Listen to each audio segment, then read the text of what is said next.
Hello, everyone. It's my pleasure today to welcome and introduce Dr. Hadia Mubarak. She is interested in women's matters and classical and modern Quranic exegesis. She obtained her PhD from Georgetown University in 2014. Her dissertation's title is Intersection, Modernity, Gender, and Quranic Exegesis. Mubarak is an assistant professor of religion at Queen's University of Charlotte. In the last several years, she had worked at different places as a researcher, lecturer.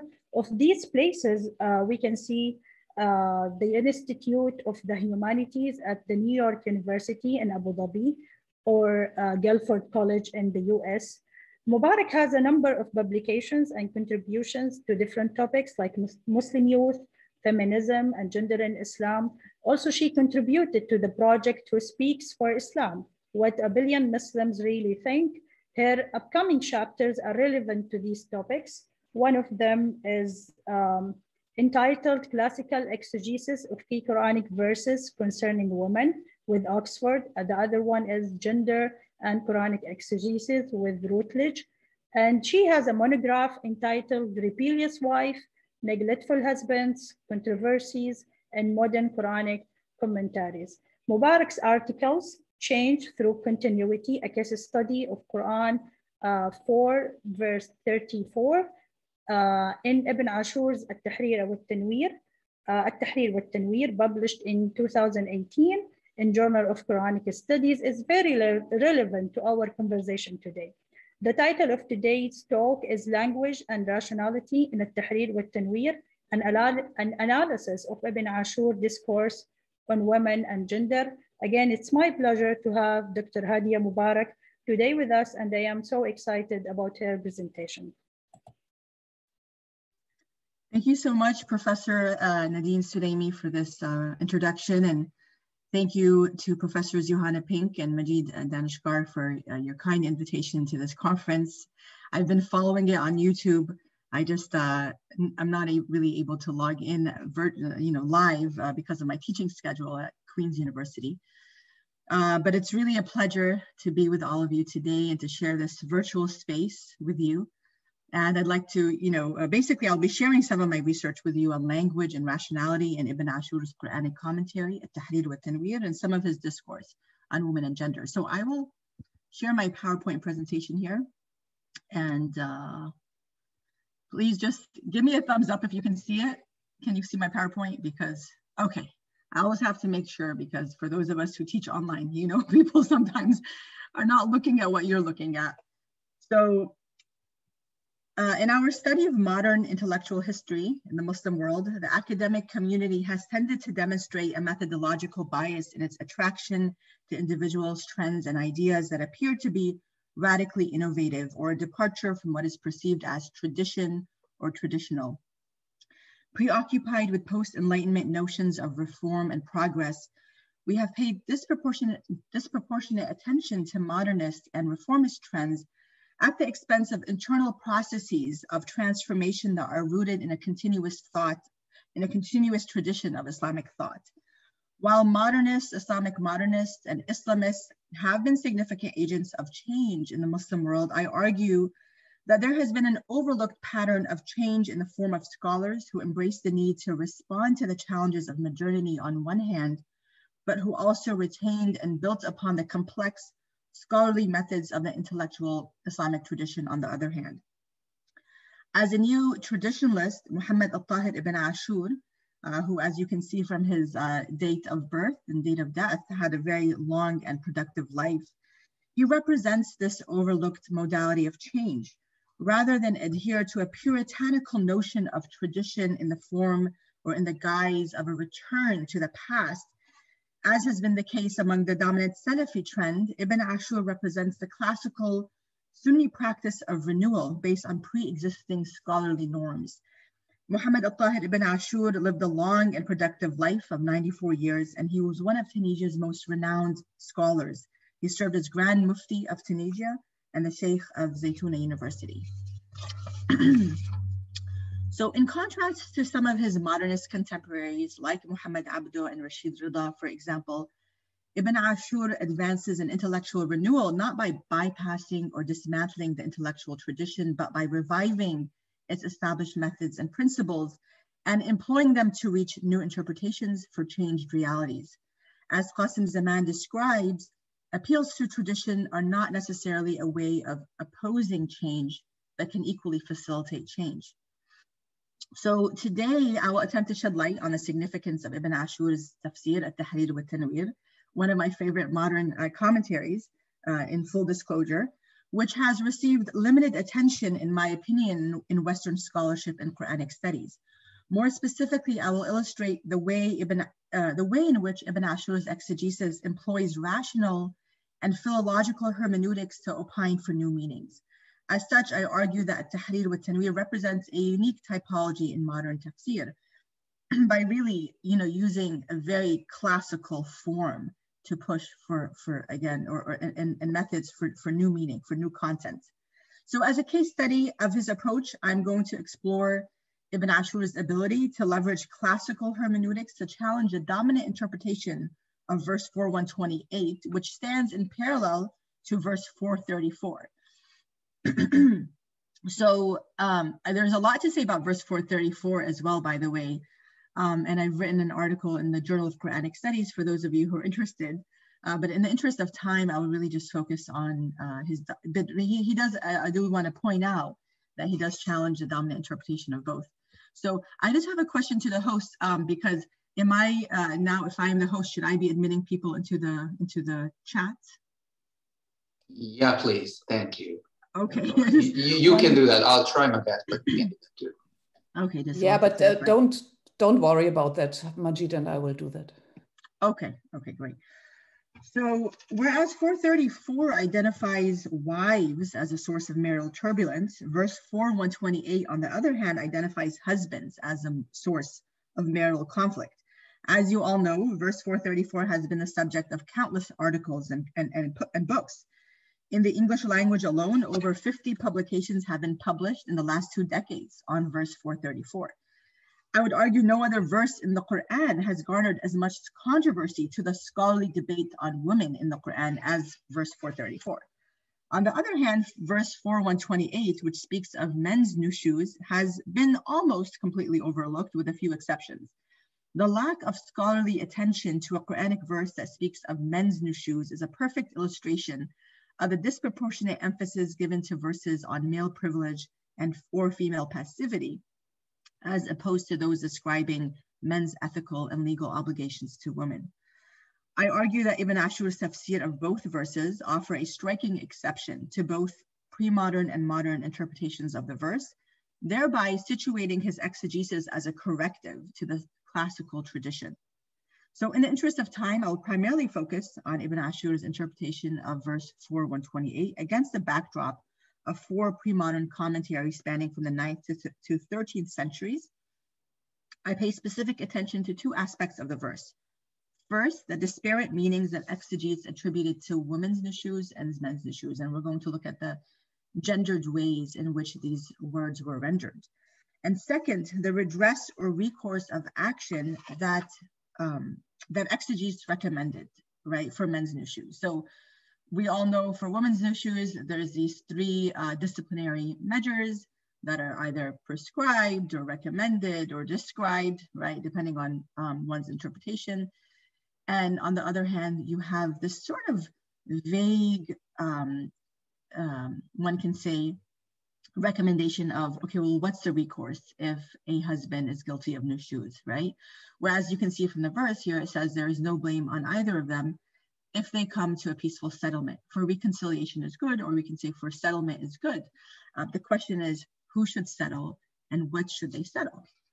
So, okay, so this, I have a problem when I share my screen, it sometimes will freeze. So let me see if I can get us to the right screen. And what I might do is I might not put it in share mode. And, I'm sorry if you can't see it as clearly, but I just don't want it to freeze again.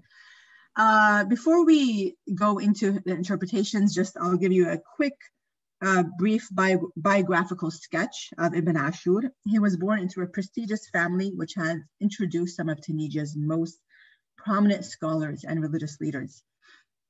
His paternal grandfather, Muhammad al-Taḥrīr ibn ʿāshur, who he was named after but he had never met, was a renowned scholar who rose to the position of both chief Maliki judge and mufti. On the other side of his family, Ibn ʿāshur's maternal grandfather, Muhammad al-Aziz bu ʿatur, was the first minister of Ali Bey III, and in fact, he was the first Tunisian to hold this position. Ibn ʿāshur's family background of high standing and religious learning in both Tunisia's political and religious circles would shape and influence the trajectory of his life and his career.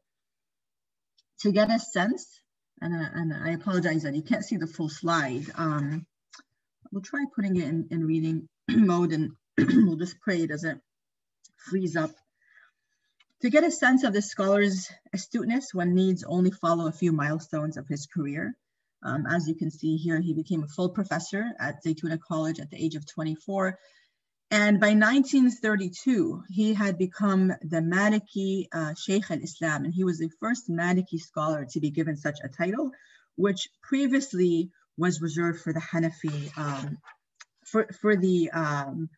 most senior Hanafi mufti, right? And he also becomes the Sheikh of, the Grand Mufti of the state itself and the Sheikh of Zaytuna University intermittently between these different periods of time.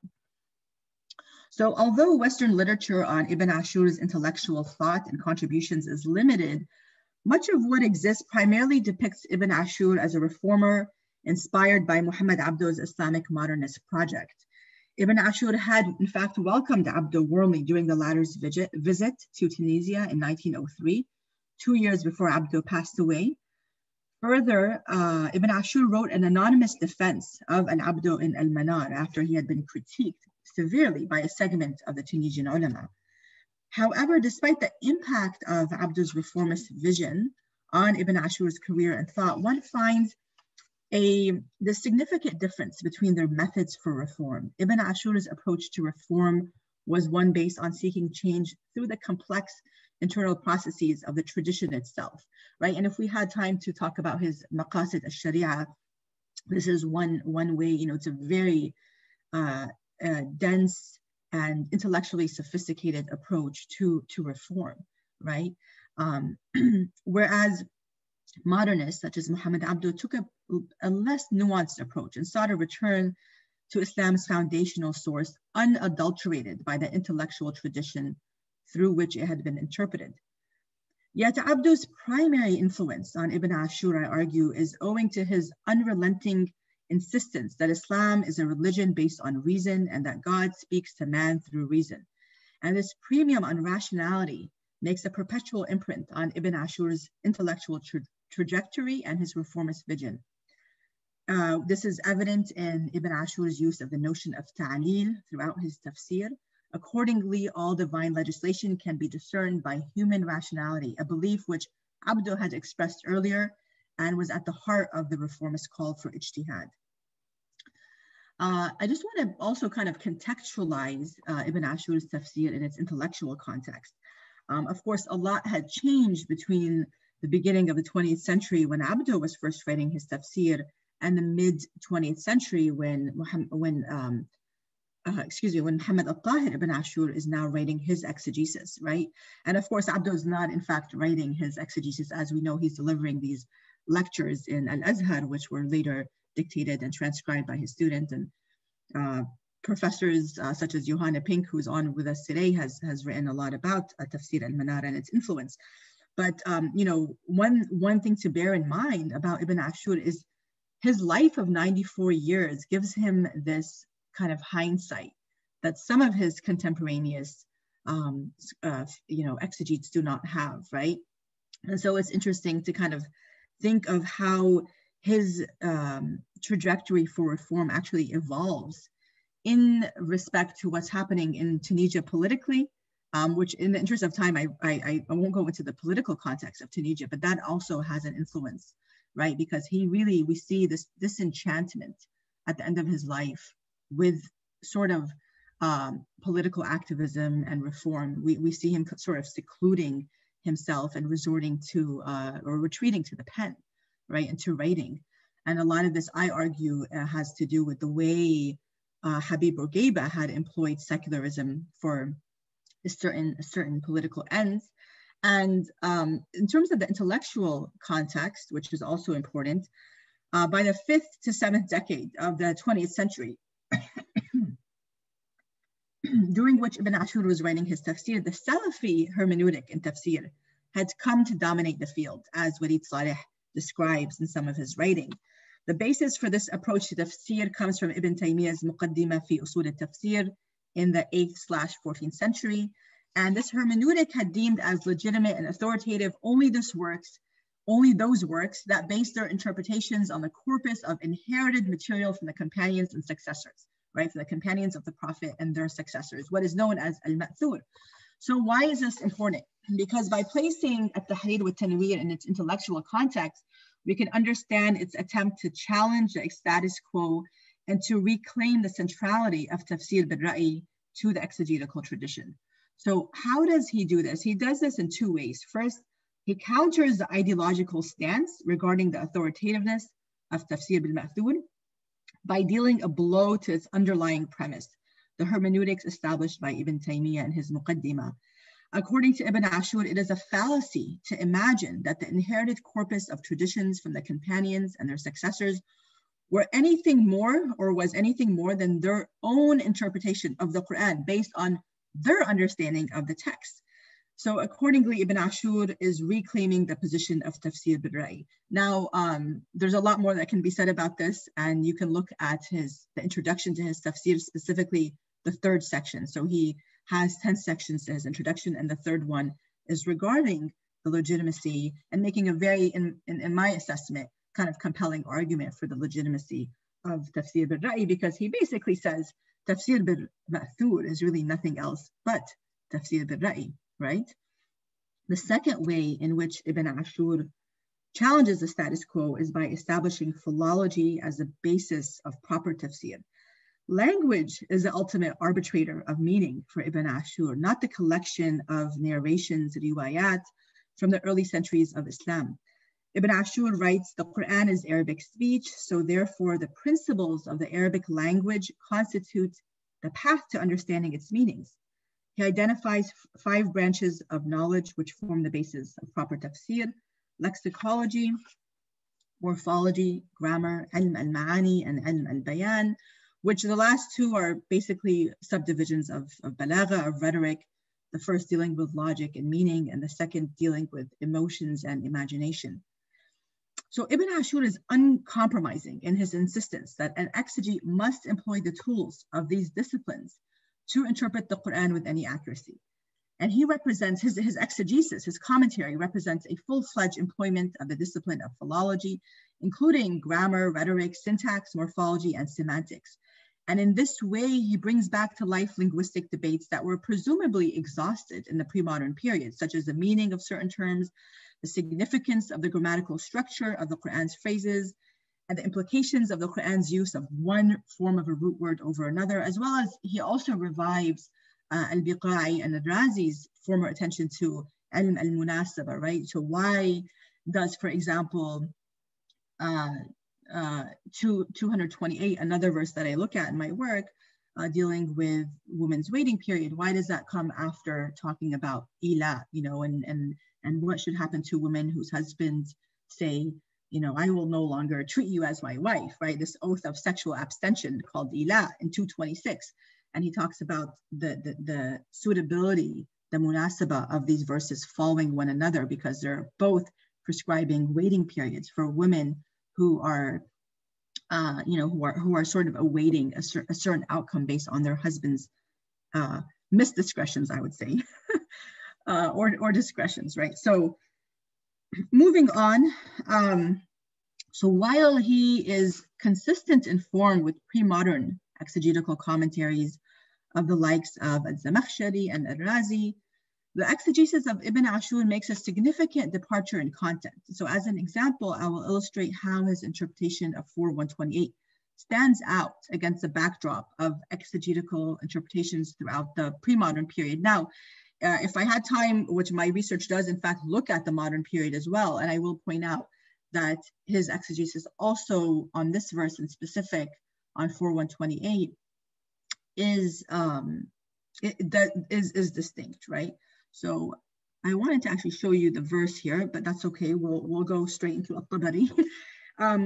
So exegetes acknowledged, right? So what I'm gonna show you how pre-modern exegetes are interpreting women's nushuz in verse 434, in contrast to how they are interpreting a man's nushuz in 4128.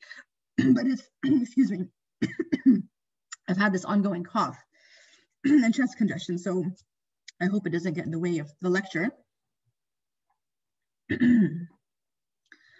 It's important to point out that the Quran is using the exact same term here, right? But this term is being interpreted in gendered ways in the pre-modern exegesis. Yet exegetes acknowledge that the term nushuz in both verses derives excuse me, I apologize for this. So no need, that's fine. Okay. Exegetes acknowledge that the term nushuz in both verses derives from one semantic wellspring. So for example, the 10th century exegete Ibn Jarir al-Tabari, he uses the term isti'la, elevation, and irtifa, rising, to interpret nushuz in both verses. But in the context of marital discord, basically he says this nushuz is a type of arrogance, right? That one spouse will display towards the other. Yet for al-Tabari, the way that men and women display arrogance is clearly gendered.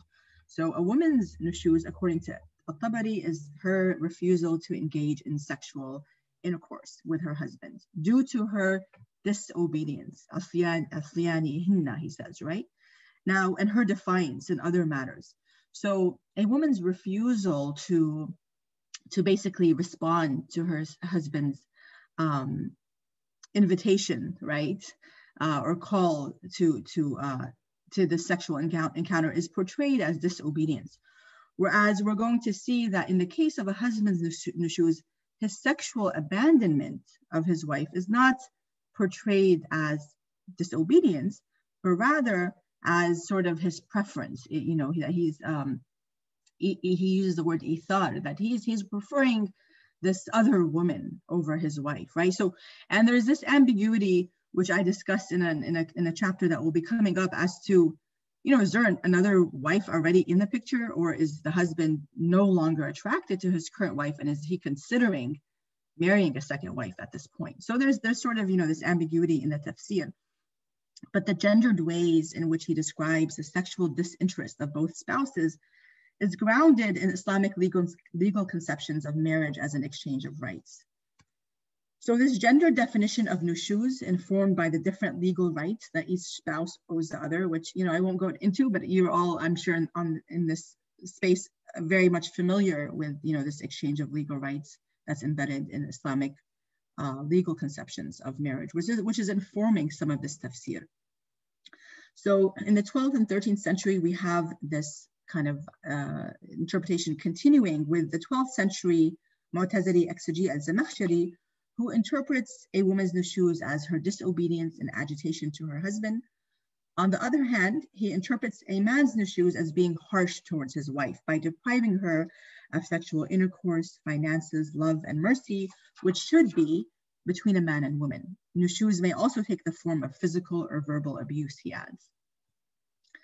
So moving on, the 13th century exegete al-Razi acknowledges that the term nushuz shares one linguistic origin in both verses. He writes, nushuz could stem from either of the spouses, and it is hatred of one for the other. Yet despite this initial concession, he proceeds to interpret or define the markers of nushuz for men and women in distinct ways.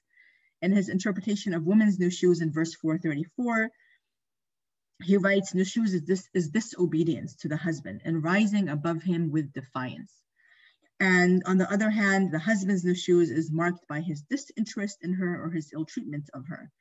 He further says, he neglects her, he frowns in her face, he ceases to have sex with her, and he treats her badly. Yeah, right? Yusi'u ashrataha. And in both cases, the spouse evinces some sort of disinterest in the other. But in the case of men, he characterizes it as bad companionship, right? And this, whereas in the case of women, it's portrayed as sort of defiance and disobedience. And This idea of husn al-'ashra obviously stemming from other verses in the Quran, such as 419 and 229 in chapter 2. So moving on, I'm going to move on to Ibn ʿāshur. The most striking exception to pre-modern commentators to disparate interpretations of men and women's nushuz comes from the 20th century Tunisian neo-traditionalist Ibn ʿāshur. The first thing he does is to remind his readers that we've seen, so this is in verse 4:128, right? The first thing he does is to remind the readers that we've seen parallel language about nushuz earlier in the Quran as it relates to women in verse 434. He identifies 4:128 as a continuation of the legislation introduced in 434. As such, he is the only exegete of those that I've examined who applies a consistent definition of nushuz for both men and women, which he simply defines as hatred of the other. Ibn ʿāshur further notes that women could manifest nushuz for many reasons, one of which is a husband's bad character towards his wife, an all too common phenomenon, he writes, right? So what's interesting, what's going on in the pre-modern commentaries that I've looked at is that in 4:128, there is this attempt to try to rationalize men's nushuz. Well, why are they acting this way, right? Why are they not interested in sleeping with their wives if this is what it means, right? And they will say, because she has grown old. Some say because, she is damima, she has gotten fat, right? She's gained one too many pounds. Whereas we don't see a similar kind of attempt, right? And I would argue this has to do with the male perspective to some extent, that to try to understand, well, why is this woman in 434, why is she nashiza, right? Whereas Ibn ʿāshur has, shows some attempt to try to understand what could be some of the motives, and one of which he says might be the husband's bad character, that he's pushed her to the state of hatred. Now, this interpretation of nushuz as a wife or husband hating or detesting the other reverses the exegetical legacy of defining nushuz in gendered ways. And as Aisha Chowdhury argues, the interpretation of nushuz as hate seems inherently to open up the possibility of a gender-neutral interpretation, since hate is not by definition hierarchical. So Ibn ʿāshur arrives at this interpretation through his careful attention to the relationship of verses to one another, a subdiscipline known as ilm al-munasaba. Unlike thematic approaches to the Quran, which focuses on the broad themes of each chapter, Ibn ʿāshur establishes an integrated image of the Quran by connecting its distinct verses through a meticulous attention to syntax, diction, and grammar. And this method clearly comes into play in his commentary on verse 4:128. Now, what we see here in this verse, right, that what is the redress for a husband's nushuz? Well, it basically says that if a woman is fearing nushuz, there is no blame upon them if they arrange a settlement between themselves, and such settlement is best. So we're going to look briefly at this language, and we'll try to wrap up in the next, 9 to 10 minutes. If not, I was told that I could take a little bit more time, so forgive me for this long-winded presentation. So moving away from definitions of nushuz, what is the Quran solution, right, to this nushuz? So here a second disparity arises in pre-modern exegetical remedies for men's nushuz. The text of the Quran itself recommends that the two parties reach a settlement without specifying the nature of that settlement or which of the two parties should compromise or bear the consequences of the settlement. Rather, the verse utilizes the dual form of the Arabic verb to settle, yusliha, which denotes a level of mutuality, right? And we see it here in the Arabic, which is basically in bold, right? Despite the explicit wording of the Quran, pre-modern exegetes disproportionately lay the onus to settle on the wife. The verse begins with a dependent clause, the apodosis, if a woman fears nushuz or neglect from her husband. And it follows with a consequential clause, the protasis, therefore, there is no harm upon them if they settle a settlement between them, or if they arrange a settlement between them. The explicit wording of the clause, there is no harm if they settle, led most of the pre-modern exegetes to read this as permission for a compromise that entails the relinquishment of one or a few of the legal rights that spouses owed each other, right? So this idea that there is no harm upon them, or there's no blame upon them, led them to believe that this allows for the relinquishment of certain rights that would normally not be allowed to, for one spouse or the other to waive. Yet ironically, pre-modern exegetes proceeded to primarily lay the burden to settle on the wife and not the husband. They argued that this verse allowed a woman to give up basic marital rights, such as financial provision or sexual rights, in order to remain married to a man whose nushüz made him either hateful or disinterested in her. They based this interpretation on reports from early authorities, including Aisha, regarding the occasion of this verse's revelation. Despite the variation in the people identified and the circumstances described, the narrative of these reports remained the same. A wife fears that her husband may divorce her, an outcome she wants to preempt, so she relinquishes her right to a fair allotment of nights, which is called al-qisma, or in order to remain married. Now, al-Tabari, let's move on to al-Tabari here. Again, I am having a problem with sharing my slides easily. This tends to happen when okay, so, no, we're at the wrong. Okay. Al-Tabari's tafsir offers a rich repository of the earliest views on the meaning of settlement in this verse. The overwhelming majority of the 34 reports he cites, 22 put the onus on the wife to compromise to reach a settlement with her spouse. The nature of this compromise, according to 17 of these reports, is to relinquish either some or all of her nights, understood as qisma, a specific allotment of nights, or haqq al-mabit, her right that he stay the night with her. 5 of the reports describe the woman's compromise as financial in nature, either by relinquishing some of her marital dower, the mahr, or some of her nafaqah, the financial provision, or giving him money, as noted by one report. Only 4 of these 34 reports put the responsibility to compromise on the husband. In contrast to these other reports, these 4 reports use the Arabic term yusalihuha, he makes amends with her, in their interpretation of settlement. And the nature of the settlement is for the husband to either compensate his wife financially or grant her a predictable allotment of nights.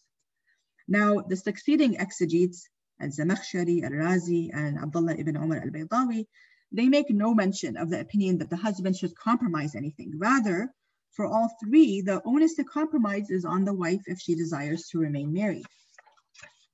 So, I'm going to actually skip over this part. But the point is that although the Qur'an is using the dual form, they settle, we can see that they are interpreting this form, especially with al-Baydawi here, right? She drops some of her marital dower or allotment of nights from him, or she gifts him something to his affection. So we see here with this use of the singular feminine that the wife is this dual form of a verb is being interpreted in a way that's putting the onus to settle on the wife. Now, the notion that husbands should be the one to compromise for their nushüz makes a comeback in the 13th century with al-Qurtubi. And he gives us 4 distinct outcomes of what the settlement could be. And in what we see in the first example, the husband will be the one to compensate the wife in exchange for her patience, right? We see the second and third example, the wife is compensating him, or the fourth is that they both mutually agree on a certain arrangement without compensation from either side. Now, I will say, before I move on to Ibn ʿāshur, that there was this emphasis on woman's consent, that if she's going to relinquish some of her nafaqah or some of her mahr or some of her allotment of nights, that she has to consent to this. And you see this early on in al-Tabari's tafsir as well as al-Zamakhshari, right? That she, that this has to be a kind of free consent, a willing consent of both parties. Now, the significance of al-Taḥrīr with tanwir among modern commentaries becomes evident upon examining his exegesis and his interpretation of this verse. So Ibn ʿāshur had interpreted this verse as permitting khulu', a woman's way out of a dysfunctional marriage. As such, Ibn ʿāshur posits an interpretation that overturns classical interpretations of this verse, shifting the consequences of a man's nushüz to the husband himself and not the wife. Yet, if the verse invokes both parties to reconcile, as pre-modern commentators presumed, how can Ibn ʿāshur posit an interpretation that overturns this, or that appears to overturn this by interpreting settlement as divorce? So the answer to this question is multifold. Okay. First, his interpretation is clearly informed by his legal training as a senior-most Maliki scholar in Tunisia during this time in the mid-20th century. His reading of the term sulh, settlement, as female-initiated divorce is grounded in Maliki legal doctrine, which applied the term sulh to describe a specific form of female-initiated divorce, khula'. Furthermore, he distinguishes the legal terms khula' here from another form of female-initiated divorce, iftida'. For the Malikis, the two terms reflect different financial arrangements made in each situation. In the case of khula', the wife waives some of the financial debt her husband owes her, either the remainder of the mahr or the provisions he owes for her or her children. However, the wife does not give the husband any of her wealth in this type of divorce. In the second form of female-initiated divorce, iftida', the wife financially compensates the husband. She presumably gifts him some of her wealth from her own marital dower or other resources. By giving precedence to legal, logical, and philological reasoning, Ibn ʿāshur illustrates that 4:128 allows a dignified exit for women whose husbands are guilty of nushüz without giving back any of their dower or their wealth. Second, Ibn ʿāshur's unique interpretation of settlement in this verse may also be informed by the Maliki legal doctrine of harm as grounds for divorce. According to the Maliki school, a woman who is driven to divorce due to her husband's harm owes him nothing. If Ibn ʿāshur understands nushüz to pose a form of harm to women, then it's possible that this legal doctrine also influences his own interpretation of settlement in this verse. As we see, he argues that this verse establishes a woman's right to a divorce by waiving outstanding debts, not by returning any monetary wealth. And if we look at, for example, al-Shaybani, right, who is commentating on Muwatta Malik, for example, you have this very clear legal principle that if the nushüz originates from his side, then we do not like for him to take compensation from her, whether a little or a lot. And we'll move on here to the philological argument. So the third way Ibn ʿāshur counters the prevailing assumption of medieval exegetes that marriage was a better alternative to divorce for a woman whose husband no longer desires her, a woman whose husband was guilty of nushüz. Now, what we see here in this verse, right, is it uses the word sulh twice. And there was this understanding that the second sulh, and as-sulhu khair, is referring to the first sulh, the first mention of sulh, which Ibn ʿāshur counters in his tafsir, right? He challenges this notion that the second notion of sulh, because if he's saying that the first sulh is actually a wife's ability to seek khulu' in this case, and this is what the settlement actually is, it's for her to just waive whatever he owes her, whatever debt he owes her, and move on with her life, then he needs to reconcile this with the second part of this second Quranic phrase, which says al-sulhu khair. So for many of the pre-modern exegetes I examined, from al-Razi to al-Qurtubi to Ibn Kathir, they interpreted the phrase, وَالصُّلْحُ خَيْرٌ, to mean that settlement was better than separation, right? And this understanding stemmed from exegetes' morphological reading of khair as superlative, that it's not just good, but it's better. And what is it better to? It's better than divorce. But to counter this interpretation, Ibn ʿāshur notes that khair in this verse is not a superlative. It's not an ism al-tafdil, but it's a stative adjective. It's a sifa mushabaha. Accordingly, he interprets وَالصُّلْحُ خَيْرٌ as reconciliation is good as a rule of thumb, not that it's better than divorce or better than separation. And this way, Ibn ʿāshur reconciles the statement with his interpretation that the first mention of sulh allows a woman to exit a harmful or undesirable marriage. He also leverages a second philological argument to make his case. To fully understand this argument, we would need to go back and closely examine the source, the verse in its source language, right? I mentioned that sulh is mentioned twice here. The first time it's indefinite, and the second time it's definite. So what is the exact relationship between the two mentions of sulh here? According to heavyweights like Al-Razi, the second mention of settlement is referring to the first, right? And he bases this on a grammatical principle that's well known at this time. If an indefinite term reappears as a definite term, then the second mention of it will refer to the first. Ibn ʿāshur, he directly tackles this grammatical principle. And he recognizes that his interpretation of the first settlement as a female-initiated divorce does not stand scrutiny against this grammatical principle. So he argues that this grammatical principle does not apply when there is compelling proof that the second mention of settlement does not refer to the first, as in the case of 4128, right? So even though the second is a definite form following an indefinite form, he's saying that the second is actually not referring to the first. So really, I mean, while consistent in form with pre-modern exegetical commentaries like al-Zamakhshari and al-Razi, whom Ibn ʿāshur engages, his tafsir marks a significant departure in content, and we can look at so many other case examples if we had time. His interpretation of both nushüz and sulh in this verse stand out against a backdrop of exegetical interpretations throughout the modern, pre-modern, and modern periods. So in conclusion, Ibn ʿāshur's refreshing interpretation of this verse stands in sharp contrast, not only to the classical commentaries upon which he builds his work, but to some of the modern contemporaries as well that I did not have time to include in this presentation, but in my research, my findings illustrate that Rashid Rida, Muhammad Abdo, Al-Qutb, they continue this classical interpretation of settlement in terms of a wife relinquishing some of her rights. So in comparison of modern intellectual orientations to Quranic interpretation, one finds that methods rooted in a continuous tradition of Islamic thought, rooted in a continuous tradition of Islamic scholarship, at times produces surprisingly more original and unique interpretations.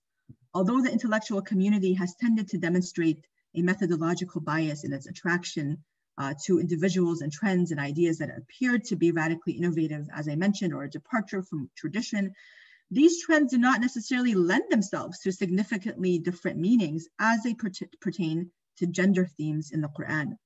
Rather, interpretive methods are grounded in established hermeneutics of law, rationality, and philology, as employed by Ibn ʿāshur, also bear the capacity to accommodate change.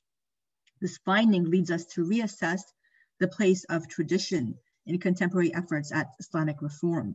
Scholars who view tradition primarily in terms of a static, unchanging body of content argue that the Islamic tradition I'm having a hard time saying this word, obfuscates, right? Obfuscates rather than facilitates a gender egalitarian vision of Islam.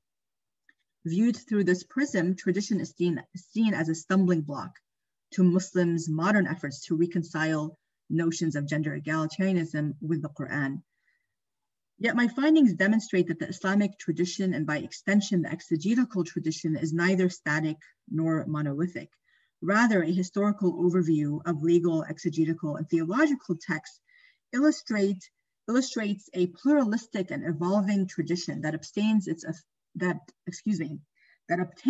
authority through recourse to established methods, shared language, and sources, and a deep familiarity with its discursive and scholarly history. As Daniel Brown argues in Rethinking Islamic Tradition, the history of Islamic thought provides numerous examples of how the intellectual tradition of Islam has provided the underpinnings for adaptation, reform, and revolution. So thank you so much for your time and for your attention.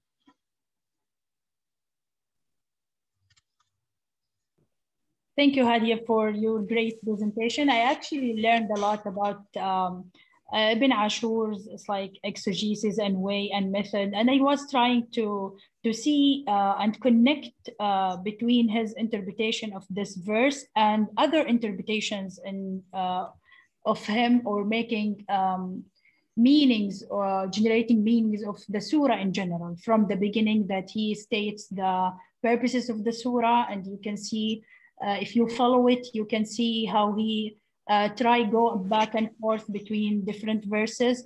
And so my question regarding as-sulhu khair, or the word khair, and we can see this word in verse 19, and he mentions that a case that when a man actually is hating something in his woman or his wife, and he is trying not to divorce her, but at the same time, God is telling him in the verse, or according to the verse, that you may hate something, but you can find khayran kathira in it, or more goodness. So pardon me for my translation. So have you see any connection between this verse and as-sulhu khair and the nushüz of man? Yeah, so thank you so much for your question, Nadeen. I'm so glad you're able to join us again. So in regards to Ibn ʿāshur in specific, I don't really compare his interpretations of these two verses. However, I did compare some of the pre-modern exegetes' interpretations of these verses. And what's quite interesting to me is that, for example, Al-Razi and others make this argument that, you know, if especially in regards to 420, right? So you have 419 and 420 that can be kind of read together. You know, 420 also saying that, you know what, if you want to replace your wife with another wife, don't take anything from that first wife, right? And it's referring to the idea or the notion that you would take something from the first wife as buhtanan wa ithman mubinan, right? That it's basically unjust and sinful. And so what I found fascinating is that on one hand, you know, Al-Razi even mentions that this, you know, nushüz coming into play here, that, you know, if a husband is nashiz and he's the one who is repelling his wife, he really should not be taking any financial compensation from her. We see this argument arise in his interpretation of 419 and 420, yet not in 4128. So 4128 seems to suggest that, you know what, if she's agreeing to this, that's fine. You know, even though the verse is very clearly saying, that, you know, she's fearing the nushüz of her husband. So he is the one identified as a source of marital conflict here. So that is one of the few connections I've seen. But it would be really interesting for me to compare what Ibn ʿāshur has to say about that verse as well.